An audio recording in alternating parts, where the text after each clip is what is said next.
My assignment was to look at the conduct of the intelligence community agencies, not to conduct a separate investigation. Mr. Durham, you were appointed by whom? The U.S. Attorney? As U.S. Attorney, it was President Trump at the time. Mr. Trump appointed you. You believe Mr. Trump has pretty good judgment on people, their abilities, and their character? I'm not going to characterize Mr. Trump or my thoughts about Mr. Trump. Mr. Barr appointed you special counsel, is that correct? That's correct. Mr. Trump has called Mr. Barr a gutless pig, a coward, and a rhino. Which of those is correct, which isn't? In my experience, none of those are correct. So Mr. Trump isn't that good of an expert on character and judging people. In your opinion, he isn't, because he's none of those. He's not a gutless pig, but Trump says he is. Yeah.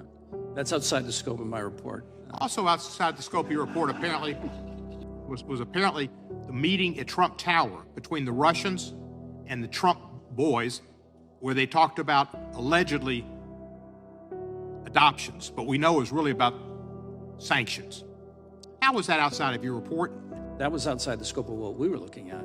And it was outside the scope of your authority to look at Klimnik and Manafort meeting and exchanging polling data?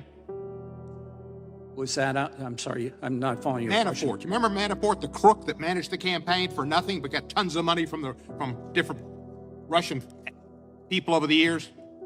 That y'all pardoned? Mr. Barr later helped him with the commutation or a pardon, I think a pardon. Manafort. I know who Mr. Manafort is. Yeah, he met with Klimnik, and they discussed polling data. You don't know about that?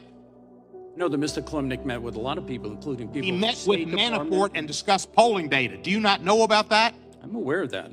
All right. Why did you then not think it was a good idea for you to look into it and see if the FBI wasn't correct in that there was collusion, a connection between Russia and the Trump campaign to elect Trump? My assignment was to look at the conduct of the intelligence community agencies, not to conduct a separate investigation.